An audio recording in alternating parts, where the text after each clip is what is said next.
አቴ ወይ በጣም አሞች እኔ በጣም አሞች ቻው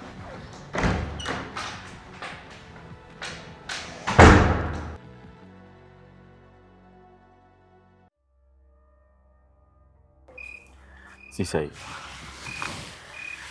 እንግዲህ እኛ የቻልነው ሞክረናል ግን አልተሳካልንም ያ ማለት ነገ ይሳካልን ማለት አይደለም አዎ ይኸውልህ ሲሳይ ይሄ ንብረት ያንተ ነው ከቻልን ያለህበት ድረስ ካልቻልን ደግሞ አንተ እዚህ መጥተህ እንድትቀበል እናደርጋለን ንብረትህን እናስመልስልሃለን አረ እናንተ ሰዎች አረ ተውት ግድ የላችሁም ምን ይቅርብኝ ፈጣሪ ለኔ ያላለውም ለኔ ቢሎ ኖሮ ቀድሞንም ከጃ አይወጣም ነበር እኔ ግድ የለም ወደ ሀገሬ ከነ ነፍሴ ወደ ሀገሬ ልግባ ግድ የለም ፍቀዱልኝ ነፍሴን ፈልጓል ሲሳይ ለምንድን ነው የሚቀረው ይሄ እኮ ያንተ ንብረት ነው ማንንም ሰው ከህግ በላይ መሆን አይችልም ንብረትህን እናስመልስልሃለን ትንሽ ጊዜ ብቻ ስጠን ትንሽ ጊዜ እናንተስ በማያገባችሁ ጦስ ከኔ ጋር አብራችሁ ተንከራተታችሁ አይደል ያ ምን ቢቀር እሺ ብትሉኝ ምን ችግር አለ እኔ ተውት እንደው ሆዴን ባርባር እያለኝ ነው እኔ ምንም ጥሩ ስሜት እየተሰማኝ አይደለም ልሄድ ግድ የለም ፍቀዱ ሲሳይ እኛ እኮ ያልን ያለነው ቢያንስ የተወሰነ ጊዜ ታገስ እዚህ ቆይ ነው እንጂ ሁሌ ከተማ ኑር እኮ አይደለም ሁሌ እኛ ተስፋ አድርገህ መጥተህ ባዶ እጅ እንድትመለስ አንፈልግም እመነኝ በአንድ ሳምንት ጊዜ ውስጥ ነገሩን እንጨርሳለን ትንሽ ጊዜ ብቻ ታገሰ እባክህ ሲሳይ ምን ወጣችሁ እናንተ በኔ ጦስ የምትሰቃዩ ዛሬ እኮ እዚህ ምድር ላይ ቆምኩ እኮ በእናንተ ነው ሞቼ ነበር እኮ ጅበልቶኝ ነበር እኮ ይሄን ሁለት አውላችሁልኝ ደግሞ እንደገና ሌላ ስቃይ አረ ፍቀዱልኝ ግድ የላችሁም በኔ ምክንያትም አንዱ ግድ የለም ልሂድ ወደ ሀገሬ እሺ በሉኝ በቃ መድብል ግድ የለም እሺም በለውና ይሄድ እኛ ነገሮችን ካስተካከልን በኋላ ወይ ወደሱ እንሄዳለን ካልሆነ ደግሞ በስልክ ደውለን እንጠራዋለን በቃ እንግዲህ ሄዳለሁ ካለ ምን ማድረግ ይቻላል በጧት እንደምንም ለሽኛውሽ በቃችን ያዛፍ ለትራንስፖርት ምንድነው ለትራንስፖርት ነው ተው እናንተ ውለታ በዛችሁብኝ እንደዚህ ተሰቃያችሁ ታንሶ ደግሞ ሌላ አለ ሲሳይሽ ገንዘብ አለ እንዳለ ተዘርፈ ተደብድበሃል እኮ ምን ገንዘብ አለ ባዶ እጅን ነው ሀገር የምትሄድ ይሄን ያዝሽ በለኝ ተቀበለኝ ሲሳይ ግድ የለም ተቀበለው እንግዲህ ምን ይደረጋል በደስታ ለመለሰው እግዚአብሔር ይስጥልኝ ከክፉ ነገር ይጠብቅልኝ በሰላም ግባ እንግዲህ ቤተሰብን ሰላም በልልኝ እሺ እልልሃለሁ በቃ እንግዲህ አረ በማርያም አረ ምን ለታን ይመልስ አሜን በሰላም ያገናኝ አሜን አሜን ሲሳይ በቃ አይዞሽ ሁሉም ነገር ያልፋል እሺ አይዞ ሲሳይ በቃ አካብ በለል ትሸኙ አደረሃ ሰላም ደህና እሺ ሰላም ደር እግዚአብሔር ያክብርልኝ የልፋትን ዋጋ ሲመልስ አሜን አሜን አረ ምንም ማለት ሳይሆንልኝ እንደካማን እናት አይዞ ሲሳይ እሺ በቃ ብሩክን እግዚአብሔር ይማረበል እሺ መጥቼ ጠይቀዋለሁ እሺ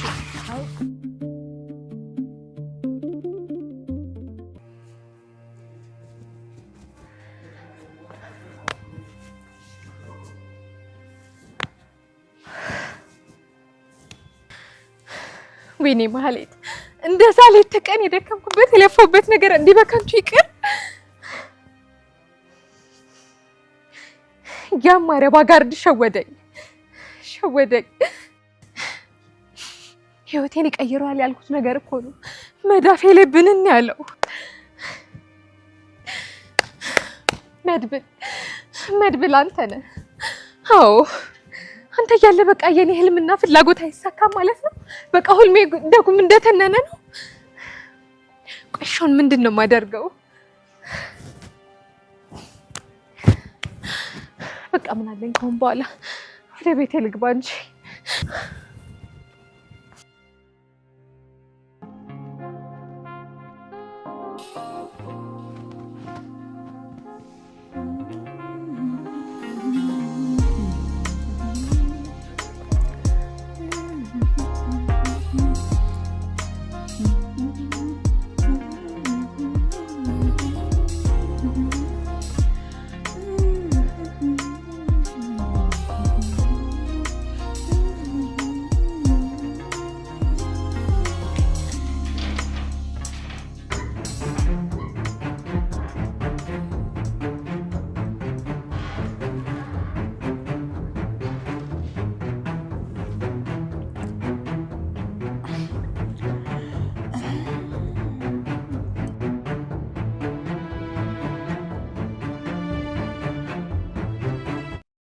ምናልባት ጎን ለጎን የተቀመጡ መንገደኞች በሹክሹክታ ያወሩ እንደሆነ እንጂ ድንበር ያለፈ የጉዞ ላይ ጫጫታ አልተሰማም። ግን ሁሉም በየሆዱ የሚነጋገርበት ጉዳይ አለ። ተሳፋሪው በተለይ የወይዘሮ አቦነሽ ድፍረት እንዲሁም ደግሞ አስቻለው በካድሬነቱ ያሳየውን ግልጽነት በግርምት ያሰላስላል። ሁለቱም አስገራሚዎች የተቀመጡት ደግሞ ከፊት በኩል በአንድ ወንበር ላይ በመሆኑ ተሳፋሪ ሁሉ ፊት ለፊት እያየ በልቡ ያደንቃቸዋል። የፈታሾቹም ልብ እስከምን ድረስ እንደሆነ አውቆ በሐሳቡ ይታዘባቸዋል። አስቻለውና ወይዘሮ አቦነሽ ኃይሌም በየልባቸው የሚያሰላስሉት ጉዳይ አላቸው። አስቻለው በሴትዮዋ ቆራጥነት ከመጀመሪያ ጀምሮ እየተደነቀ ሲሆን በተለይ ስለ ራሱ ድርጊት ራሱ ይገረም ይዟል። ግን ምን አይነት ሰይጣን ገፍቶኝ ነው በእንዲህ አይነት ድፍረት ውስጥ የገባሁት እያለ እጁን አፉ ላይ አስደግፎ ያስባል። ገፋ አድርገው መታወቂያ እንዲያሳያቸው ቢጠይቁት ኖሮ ሊፈጠር ስለሚችለው ነገር እያሰላሰለ ባለፈ ነገር ይሳቀቃል። ወይዘሮ አቦነሽ በሐሳባቸው ውስጥ ቢያንስ ያስቻለው ካድሬነት በእንግድነት ልባቸው ውስጥ ገብቶ ያስገርማቸዋል። ሻሸመኔ ከመድረሳቸው በፊት ከአስቻለው ጋር በብዙ ጉዳይ ላይ ሲነጋገሩ ቆይተዋል። ያን እያሰላሰሉ ካድሬን ሊያስቀይም የሚችል ነገር ተናግሬ ይሆን በማለት ወደ ኋላ ያስባሉ። ግን ደግሞ የሚያስፈራ ካድሬ አለመሆኑን በፈታሾች ፊት የተናገረውን በማስታወስ ራሳቸውን ያጽናናሉ። በዚህ መሃል ግን ባስቻለው በወይዘሮ አቦነሽና በጠይሟ ልጃገረድ መካከል ምንም አይነት ንግግር ሳይደረግ የላንጋኖ ሐይቅ ዳርቻ መንገድ ተጠናቆ የዝዋይ ተጀመረ። እነዚያ ሰዎች ምን እያደረጉ ነው ስትል ጠይሟ ልጃገረድ ባነሳችው ጥያቄ ነው በመሃላቸው ንግግር የተጀመረው። ለጥያቄዋ መነሻ የሆነው በርካታ ሰዎች በየመንገዱ ዳር እየቆሙ ወደ መኪናው እያሳዩ የበረባሱ ጫማ ሲያወዛውዙ ማየቷ ነበር። ክሰል ግዙ ማለታቸው ነው አላት አስቻለው ወደ ጠይሟ ልጃገረድ ዞር ብሎ እየተመለከታት። ክሰል ታዲያ አጠገባቸው የታለ ስትል ጠየቀችው። ክሰሉን ጫካ ውስጥ ነው ደብቀው የሚያስቀምጡት። ፊት ለፊት ካስቀመጡትማ የደንና የዱር አራዊት ባለስልጣን ይነጥቋቸዋል። መኪና ሲቆምላቸው ግን በሩጫ ሄዶ ያመጡታል አለና አስቻለው ወደ ወይዘሮ አቦነሽ ዘወር ብሎ በፈገግታ ያያቸው። እማማ ቢሆኑ ኑሮ ማንንም ሳይፈሩ በግልጽ ነበር የሚሸጡት። ልንጠቅሽ ብሎ የሚመጣ ቢኖር ያው ነው ደና አድርጎ በነገር ያጠጡታል አለና አይደለም ማማ ሲል ፈገግ ብሎ ጠየቃቸው። እግረ መንገዱንም ወደ ጨዋታ ሊያስገባቸው አስቡ። ሆሆይ በምን ገመትከኝ ልጄ አሉት ወይዘሮ አቦነሽ እሳቸውን ፈገግ ብሎ በመስኮት በኩል ውጭ እያዩ። ደፋር ነውታ ቆራጥ። ማን አባቱ ነው እርሶን የሚደፍሩት? ተያየን እኮ አላቸው አሁንም ፈገግ እያለ።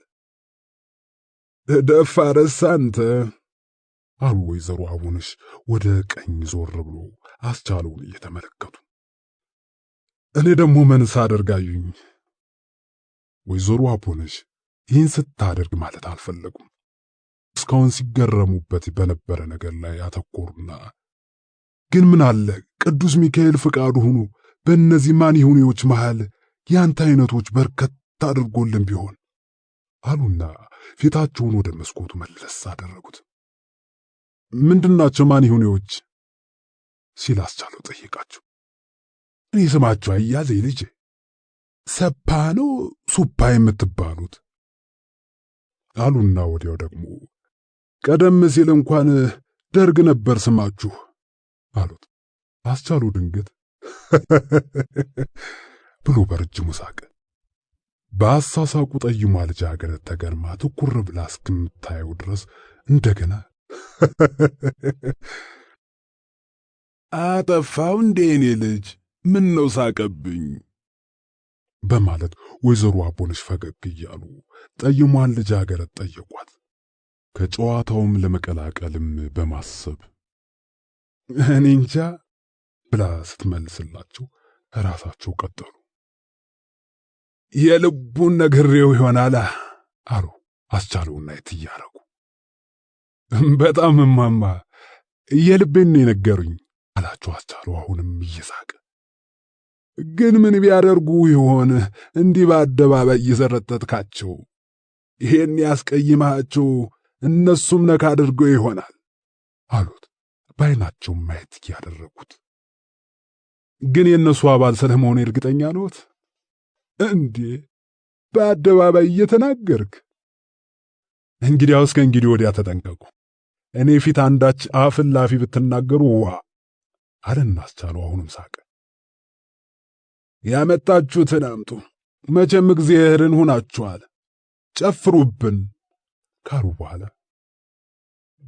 ግን እርግማን ወርዶባችሁ መሆኑን ማን በነገራችሁ አሉት። ፊታቸውን ወደ መስኮት መልሰው ፈገግ እያሉ። ጠይሟ ልጃገረድ በአስቻለው ሁኔታ እየተጠራጠረች መጣለች። ግን ደግሞ ካድሬ ባይሆን ያን የመሰለ ሥራ እንደማይሠራ ገምታለች። ምንም ይበላት ምንም ብቻ ልትጠይቀው ፈለገች።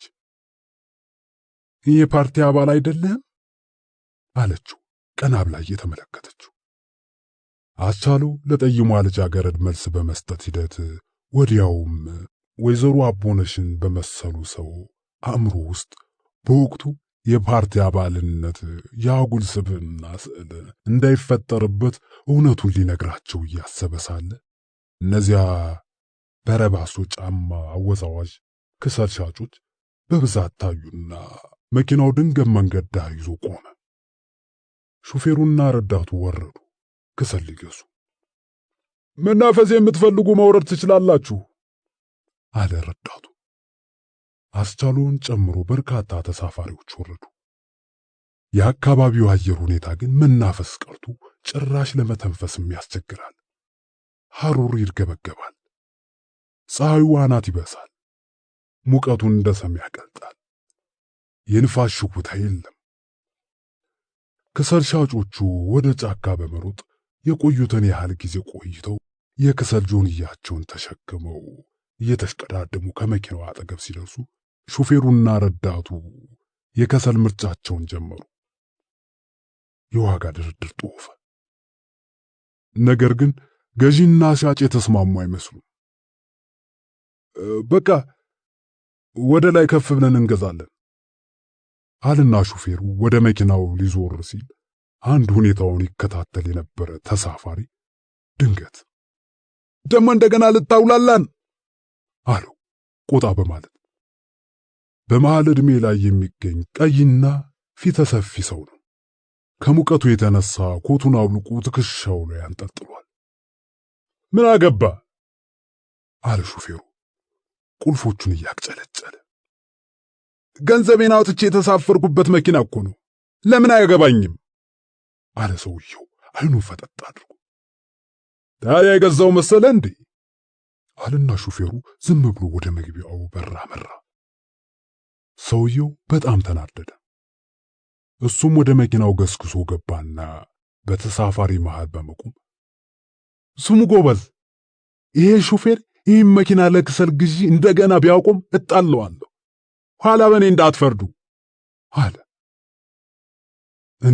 እንዲህ መንገድ ላይ ሊያሳድረን? ኧረ እኛ አርቦናል ይህማ በማለት ተሳፋሪው አጉረመረመ። ሰዓቱ ወደ 7 ተጠግቷል። ያ ሰዓት ዝዋይ ላይ ምሳ ተበልቶ ማብቂያው ነበር። የሻሸመኔ ፍተሻ ጣቢያ ጭቅጭቅ ብዙ ጊዜ ስለወሰደ ጉዞ ጎታታ ሆኗል። በዚያው ልክ ተሳፋሪ ሆዱ ተርቦ እህል ይላል። ሹፌሩ ደንታ አልሰጠውም። ይልቁንም የመኪናውን ሞተር አጠፋና ናስቲ ስትነዳው ልይ በማለት ፊቱን ወደዚያ ሰውዬ አዙሮ ይመለከተው ጀመር። ያ ሰውዬ አላመነታም። ብድግ ብሎ ኮቱን አስቀመጠና የሸሚዙን እጅጌ ሰቅስቆ ከወደ መሃል አካባቢ በቀጥታ ወደ ሹፌሩ አመራ። ማንም ተመለስ ብሎ አልጋበዘውም። ሁሉም ዝም ብሎ ያዩ ጀመር። ወይዘሮ አቦነሽ ግን አስቻለውን ጎንተል አደረጉና እባክህ የኔ ልጅ፣ ይህ ሰው ይህንን ሹፌር አንድ ነገር ያደረገው እንደሆነ መንገድ ላይ ማደራችን ነው፣ ተነሳና መላበል አሉት። አስቻለውም ሁኔታው አሳስቦታል። ተነስቶ ቆመና የዚያን ሰውዬ መንገድ ዘግቶ ቆይ የኔ ወንድም ረጋ በል መሪውን የያዘው እሱ ነው ካለ በኋላ ወደ ሹፌሩ መለስ ብሎ ሹፌር ዳግመኛ ከቆንክ ጠብ ከሱ ጋር ብቻ አይደለም ከሁላችንም ጋር ነው አሁንም ሂድልን አለው። ሹፌሩ ምንም አላለም። የመኪናውን ሞተር አስነሳ። ያም የተቆጣ ሰው ወደ መቀመጫው ተመለሰ። ጉዞው ቀጠለ። ያ ተሳፋሪ ሁሉ ሌላ ሶስተኛ ብርቅዬ ሰው በማየቱ የዕለቱን ጉዞ ታምረኛ ይሎ ጀመረ። ሁሉም በየሆዱ ደፋሮችን ሁሉ አመሰገነ። ሹፌሩ ያለ ወትሮ ተደፈርኩ በሚል ስሜት ሳይቆጣ አይቀርም። ያም መኪና ይረግጠው ጀመረ። ያለ ማቋረጥ ጥሩምባውን እያጮኸ አገነፈው። አንዳንዱ ተሳፋሪ ቶሎ ዝዋይ ደርሶ እህል ውሃ ለማለት ቸኩሎ ስለነበረ መንፈሱ ተነቃቃ። ሌላው ደግሞ አደጋ እንዳይደርስ ሰጋ። እንዲያውም ኧረ ይህን ሹፌር አንድ በሉ ተወረጋ በልበሉት ያሉም ነበሩ። ሹፌሩ ግን ልክ እንደ መኪናው ራሱን ቤንዚን የጠጣ ይመስል በንዴት ስካር ውስጥ ገብቶ ያንን ሽንጠረጅም ሰማያዊ መልክ አውቶቡስ ክንፍ አስወጥቶ ያበረው ያከንፈው ጀመር። በግምት ለ10 ደቂቃ ያህል ከተጓዙ በኋላ ወይዘሮ አቦነሽ ንግግር ጀመሩ። አየህ አንተ ልጅ አሉት አስቻለውን በሁኔታው ተገርመው። ያንተ ቃል እንኳን የፍተሻ ኬላ ወሮ በላ እኔ ነኝ ያለው ሹፌሩንም ልክ አስገባው አሉና ፈገግ እያሉ ተመለከቱት። ስልጣን ነዋ አላስቻለው እየሳቀ። ለእንዲህ አይነቱማ መድኃኒት ናችሁ አሉ ወይዘሮ አቦነሽ ፈገግ እያሉ በማለት አስቻለው በረጅሙ ከሳቀ በኋላ በዚያው ቀጥሎ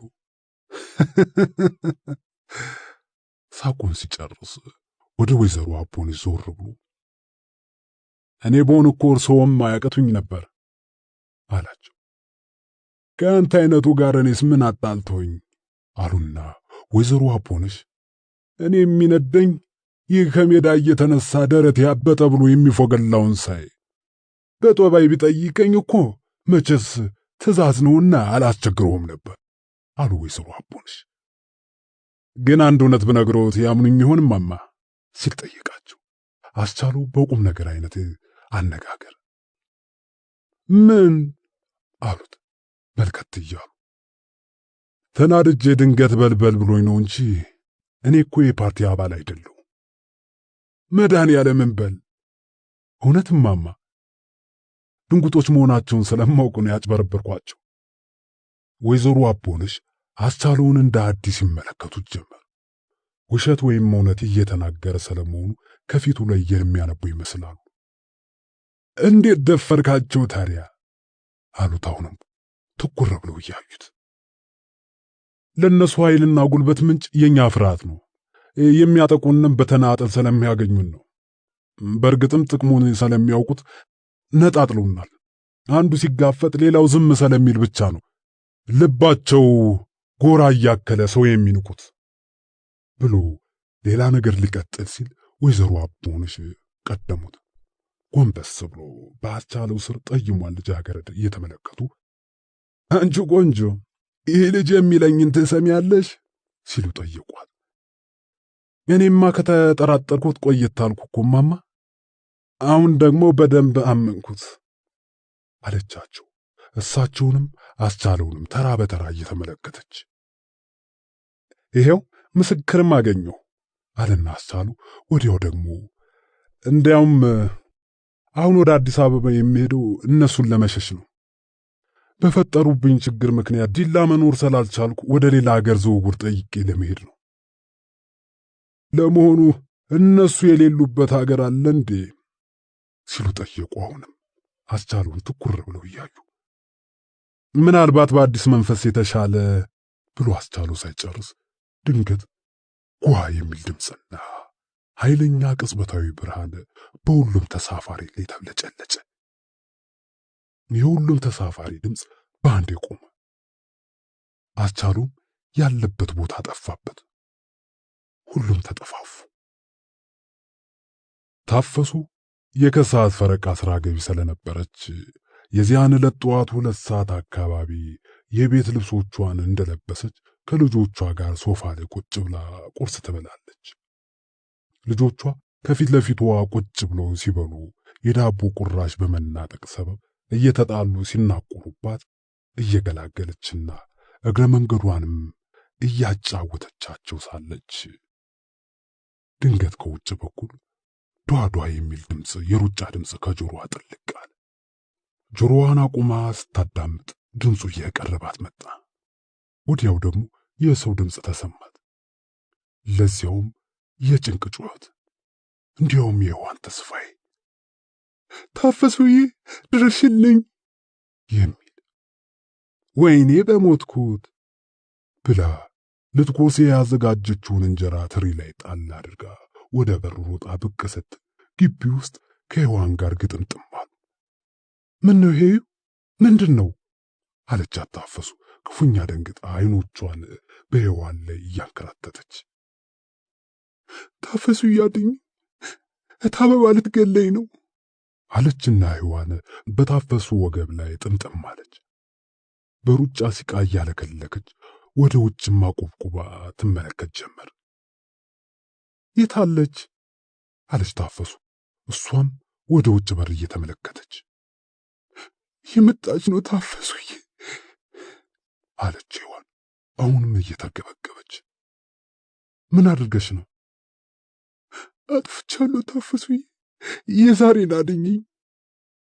ታፈሱ ወደ ውጭ በር ብታይ ሸዋዬ ብቅ ባለ ማለቷ ቀሚሷን ከሔዋን እጆች እንደምንም ማስለቀቃ ራሷ ወደ ውጭ በር ሮጠች። መንገድ ላይ ወጣ ብላ ግራና ቀኝ አካባቢዋን እያየች ስትቃኝ ሸዋዬን ከሩቅ አየቻት። ወደ ቤቷ ተመልሳ እየሄደች ነው፣ ለዚያውም በሩጫ። ልክ አመለኛ ከብት ያመለጣት እረኛ ይመስል የያዘችውን ዱላ ወደ ላይ አቁማ ሽምጥ ትሮጣለች። ታፈሱ የሸዋዬን አድራሻ ካረጋገጠች በኋላ ነገር ግን የአሯሯጧ ሁኔታ አስገርሟት እንዲህ ምንድነው ነገሩ እያለች ወደ ሔዋን ገሰገሰች። ሔዋን በታፈሱ ቤት ሳሎን ውስጥ ወለል ላይ ቁማ ጭብጥ ኩርምት እያለች ታለቅሳለች። እሷ ወደ ቤቷ እየተመለሰች ነው ሄዩ አይዞሽ እያለች ታፈሱ ተጠጋቻት። ሔዋን የሸዋዬን ወደ ቤቷ መመለስ ዜና ስትሰማ ልቧ ረጋ ቢልም ነገር ግን ወዷ የባሰ ባባና ስቅስቅ ብላ ታለቅስ ጀመር። ከእንባዋ ብዛት መፍሰስ የተነሳ ፊቷ በውሃ የታጠበ መሰለ። አንቺ ሄዩ አለች ታፈሱ በለበሰችው ስካርፍ የሔዋንን እንባ እየጠረገች። አቤት አለች ሔዋን ድምጿ እየተቆራረጠ። ደግሞ ምን ተፈጠረ? አጥፍቻለሁ ታፈሱዬ፣ እስቲ ቁጭ በይና ያጠፋሽውን ንገሪኝ አለችና ታፈሱ ሔዋንን ወደ ሶፋው ትገፋት ጀመር። አባብላ አስቀመጠቻት። ሔዋን ግን አሁንም አጎንብሳ ማልቀሷን ቀጠለች። ሄዩ አቤት፣ ኧረ ምንድነው ችግሩ? ለምን ረጋ ብለሽ አትነግሪኝም? ጥፋቱ የኔ ነው ታፈሱዬ። እኮ ምን አረግሽ? ዛሬ ካስቻለው ጋር ነው ያደርኩት። ብታድሪስ ታዲያ? በቃ እታበባ አወቀችብኝ። ከእንግዲህ ከሷ ጋር መኖር አልችልም። ወደ እናቴ ጋር ሄዳለሁ። ታፈሱዬ ዛሬውኑ አሳፍሪኝ አለቻት። ረጋ በያ ታዲያ። ሔዋን ግን ልትረጋጋ አልቻለችም። እንዲያውም ጮክ ባለና ረዘም ባለ ድምፅ ወደ እናቴ ጋር ስትል ጮኸች። ታፈሱ ግራ ተጋባች። በእርግጥ የሔዋንን ካስቻለው ጋር ማደር ገና አሁን ከራሷ ከሔዋን አንደበት መስማቷ ነው። በሌላ በኩል ግን ሸዋዬ ኮርስ ልትከታተል ወደ አዲስ አበባ መሄዷንና ነገር ግን የመምጫዋ ቀን ገና እንደነበረ ነው የምታውቀው። እንዴትና መቼ መጣ የዛሬውን ግጭት ከሔዋን ጋር መፍጠር እንደቻለች ሊገባት አልቻለም። በዚህ የተምታታ ሐሳብ ውስጥ ሆና የሔዋንን አኳኋን ለአፍታ ያህል ጸጥ ብላ ስትመለከት ቆየችና እኔ የምልሽ ሄዩ አለቻት። አቤት አለቻት ሔዋን አጎንብሳ እንባዋን እየጠረገች። ለመሆኑ ሸዋዬ ከአዲስ አበባ መቼ መጣች? እኔ አላወቅኩም ታፈሱዬ። እመጣለሁ ያለችው የፊታችን ቅዳሜ ነበር። አስቻለው ደግሞ ይህንን ስለሚያውቅና ዛሬ አዲስ አበባ እንደሚሄድ ነግሮኝ እስቲ ዛሬ እንኳን በሽኝት ሰበብ አስተዳድሪኝ ብሎ ሲለማመነኝ እኔም እሺ አልኩት። ትናንት ሮብ ምሽት ላይ ከበለሆ ጋር መጥተው ከቤት ይዘውኝ ወጡ። በዚያው ወደ አስቻለው ቤት ሄድንና እዚያው አደርኩ። እኔ ከቤት ከወጣሁበት እስከ ምሽቱ 1 ሰዓት ድረስ እታበባ አልመጣችም ነበር። ዛሬ ጠዋት ወደ ቤት ስሄድ ግን በር ላይ ቆማ አገኘኋት። ልትመታኝ ሮጣ ስትመጣብኝ ወደ ውጭ ሸሸው። ተከትላ ስታባረኝ ይኸው አንቺ ጋር መጣሁ አለቻት። ሔዋን ከዓይኗ ተርፎ በጉንጯ ላይ የሚንቆረቆር እንባዋን እየጠረገች። ታፈሱ በሔዋን ላይ በተፈጠረው መጥፎ አጋጣሚ ከልብ በማዘኗ ራሷን ለረጅም ጊዜ እየነቀነቀች ሔዋንን በሐዘን አስተያየት ትመለከታት ያዘች። የእሷም ዓይኖች እንባ ቀረሩ። አዎ ሔዋን ተጨንቃለች። ልክ እሷ ራሷ ለታፈሱ እንደገለጸችላት አገር አማን ብላ በጠዋት ከአስቻለው ቤት ወጥታ ወደ ቤቷ በመሄድ ከቤት ስትደርስ የገጠማት ሁኔታ ያላሰበችው ነበር። ማታ ቆልፋው የሄደችው ቤት ተከፍቷል። በሩ ላይ ደግሞ ሸዋዬ መቃን ተደግፋ ቆማለች። በዚያ ሰዓት በዚያች ደቂቃና ሰኮንድ መሬት ተሰንጥቃ ብትውጣት ሔዋን ምንኛ በተደሰተች ነበር። ለሸዋዬ ባልታሰበችበት ቀን ከአዲስ አበባ መምጣት ምክንያቱ ልትካፈል የሄደችበት የኮርስ ፕሮግራም መስተጓጎሉ ነበር። ባለፈው እሁድ ወደ አዲስ አበባ ስትጓዝ ውላ በማግስቱ ሰኞ ለስልጠና ክፍል ሪፖርት ስታደርግ ለሷም ሆነ ለሌሎች ሰልጣኞች በዕለቱ ስልጠና እንደማይካሄድና በማግስቱ እንዲመለሱ ይነገራቸዋል። ነገር ግን በማግስቱም የስልጠናው ጉዳይ ሳይሳካ ይቀራል።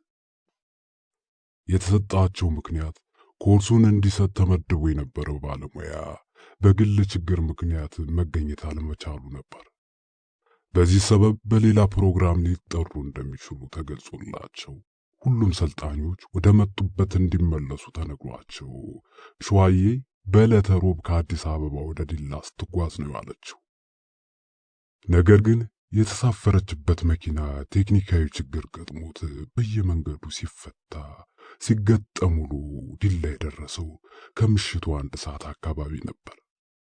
ሸዋዬ መናኸሪያ ሳትደርስ መንገድ ላይ ወርዳ 8ኛ መንገድ ላይ በመግባት ወደ ቤቷ ስትሄድ ቤቷ ልትደርስ በግምት 100 ሜትር ያህል ሲቀሯት ከወይዘሮ ዘነቡ ግቢ የውጭ በር አጠገብ 2 ሰዎች ቆመው አየች።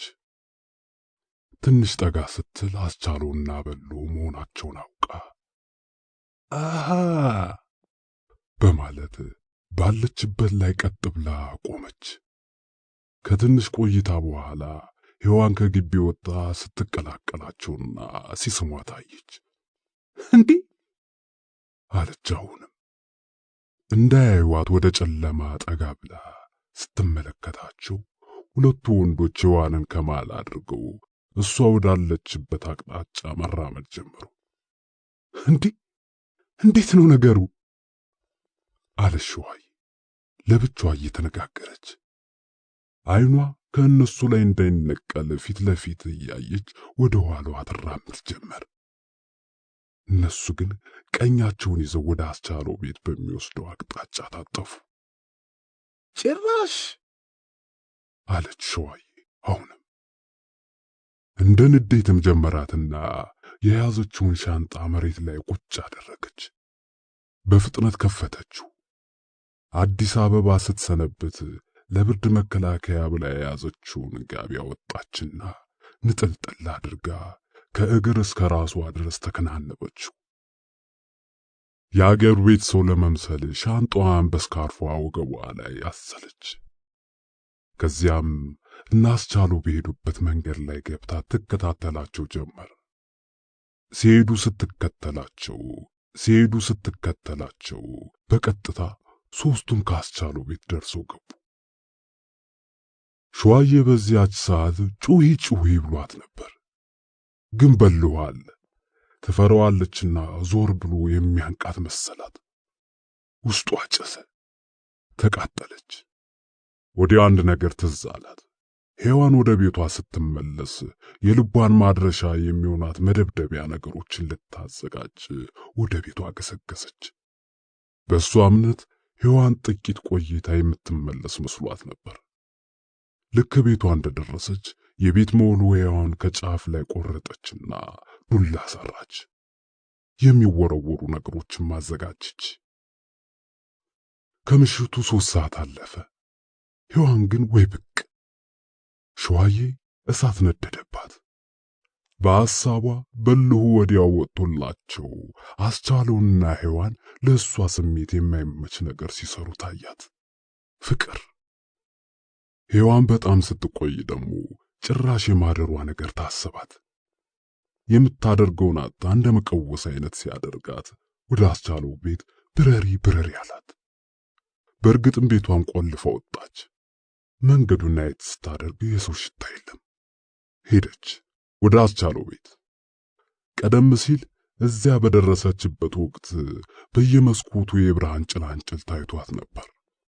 አሁን ግን ቤቱም ግቢውም ጨለማ፣ ሁሉም ነገር ዝግትግት ያለ፣ ሁሉም ጸጥ ረጭ። እዚያው መጠን በአእምሯ ውስጥ ልዩ ድምፅ አቃጨለ። ለስሜቷ ብቻ የሚሰማ ድምፅ። አዎ፣ በአስቻለው አልጋ ላይ የሚንኮሻኮሽ ነገር። በዝነ ልቦናዋ ስትመለከተው ከንፈሮች ተጋጥመው፣ ጭኖች ተወራርሰው፣ እጅና ወገብ ተሳስረው ታያት። ሸዋዬ ቁስሏን የባሰ አቆሳስላ በራስ ምታት ትኩሳት እየነደደች መልሳ ወደ ቤቷ። ያ ሌሊት ለሸዋዬ አንድ ሌሊት አልነበረም፣ ሊቆጠር የማይችል ረጅም ዘመን እንጂ። ለብሳ የዋለችውን ሳታውልቅ፣ መብራት ሳታጠፋ፣ ብርድ ልብስና አንሶላ ውስጥ ሳትገባ፣ አንዳንዴ በግንባሯ ድፍት፣ ሌላ ጊዜ በጀርባዋ ጋለል፣ እንዲሁም በጎኗ ስትገላበጥና 10 አይነት ሲሰራት አደረ። በሷ ሐሳብ ሌሊቱን ሙሉ ያስቻለውና የሔዋን ከንፈሮች ለአንድ የማይላቀቁ፣ አስቻለው ከሔዋን ጭኖች ውስጥ ለአንድ የማይወጣ፣ እጆቻቸው ከየወገቦቻቸው ላይ ለአንድ የማይነሱ፣ ሁለቱ አንድ ሰው መስሎ ሲታዩ አታደሩ። በሸዋዬ እምነት ሔዋን ማታ በጨለማ እንደሄደች ሁሉ ጠዋትም ሰው እንዳያያት ከጨለማው ቅልቅል ማልዳ የምትመጣ ነበር የመሰላት። ጥበቃዋንም በዚያው ሰዓት ጀመረች። ነገር ግን ሔዋን ብቅ ሳትል ፀሐይ ወጣች። ከዚያም አልፎ 1 ሰዓት ቀጠለ። 1 ሰዓት ተኩል። ከመቆም ብዛት እግሮቿ ተንቀጠቀጡ፣ ወገቧ ተርገደገደ። ለነገሩ በትክክል ማሰብ ተስኗት እንጂ የወይዘሮ ዘነቡ ግቢ የውጭ በር በዚያ ሰዓት ስለማይከፈት ሔዋንን መጠበቋ በከንቱ ነበር። በግምት ለ2 ሰዓት 20 ጉዳይ አካባቢ ነበር ሸዋዬ በአንዳች የስሜት አፍንጫ የሔዋንን ዱካ ያሸተተችው። ሔዋን የተዘጋ ቤት ከፍታ ደብተሮቿን ብድግ አድርጋ ወደ ትምህርት ቤት ስለመሄድ ብቻ እያሰበች የወይዘሮ ዘነቡን ቪላ ቤት አለፍ ብላ ወደ ቤቷ ብቅ ስትል አንዳች የሚያስደነግጥ ክስተት አየች። ሸዋዬ የበር መቃን ተደግፋ ቆማለች። ክው ብላ በመደንገጧ በነበረችበት ቦታ ላይ ቀጥ ብላ በመቆም እታበባ አለች። ድምጿ ቁርጥርጥ ያለ። የሸዋዬ ምላሽ አስፈሪና አስደንጋጭ ነበር። አበባሽ እርግፍ ይበላባሽ በማለት መዝጊያ ስር የደበቀቻትን መጥረጊያ ብድግ አድርጋ ወደ ሔዋን ሮጠች። ሔዋን ደግሞ ወደ ውጭ ሄደች፣ ሸመጠጠች። ሸዋዬም ተከተለች። ሔዋን አድኑኝ አትልም፣ ሸዋዬም ያዙልኝ አትልም። ብቻ መሮጥ፣ ብቻ መከተል። እድሜና የሰውነት አቋም ልዩነት ፈጥሮ ሊደራረሱ አልቻሉም። ሔዋን ወደፊት እየራቀች ሄደች። ሸዋዬ ደግሞ ወደ ኋላ ቀረች። የሔዋን መዳረሻ የታፈሱ ቤት ሆነና ሸዋዬ በሩ ላይ ከደረሰች በኋላ ወደ ኋላዋ ተመለሰች። አሁንም በሩጫ። በዚህ ሁኔታ ላይ ሳለች ነበር ታፈሱ በሯ ላይ ቁማ ሸዋዬን ከርቀት ያየቻት። የታፈሱና የሔዋን ውይይት ቀጠለ። ታፈሱ የሔዋን ወደ እናቴ ጋር ልሂድ የሚል ሐሳብ ከብዙ አቅጣጫ አሳሰባትና እኔም ምልሽ ሄዩ አለቻት። አቤት፣ ይሄ ነው በአሁኑ ሰዓት ወደ ክብረ መንግሥት ልሂድ የሚያሰኝሽ? አዎ ታፈሱኝ፣ ከእንግዲህ እኔ እዚህ ሀገር አልቀመጥም። ከታበባ ጋርም ዳግመኛ አብሬ አልኖርም። እንደምንም ብለሽ አሳፍሪኝና ልሂድ። የዘነጋሹ ነገር አለ እኮ። ምንም ነገር ማስታወስ አልፈልግም ታፈስዬ። ትምህርትሽስ?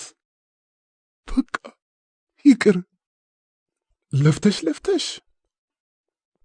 በቃ አልሆነልኝም ታፈስዬ። ዛሬ ባይሆንልሽ ነገ እንደምንም አሳፍረሽ እንድትሸኝኝ እለምንሻለሁ። ለማትሪክ እኮ ተመዝግበሻል። ፈተና የቀረው 1 ወር ብቻ ነው። ለዚህ አጭር ጊዜ ብለሽ ነው እንዲያቋርጠሽ የምትሄጂው? የመከራ ቀን ከሆነ አንዱም ቢሆን ከዓመት ይረዝማል። አይደለም የኔ ቆንጆ፣ ይችን 1 ወር እኔ ጋር ሆነሽ ፈተናሽን ትወስጃለሽ። አስቻለው ይምጣና ስለ ሁኔታው እንመካከርበታለን። አሁን ተረጋጊ ታፈስዬ። እምቢ፣ እኔ እናቴ ጋር መሄድ እፈልጋለሁ።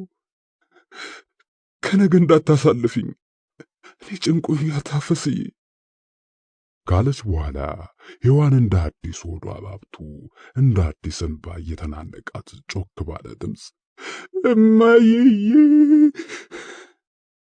ስትል እናቷን በርቀት ተጣራች።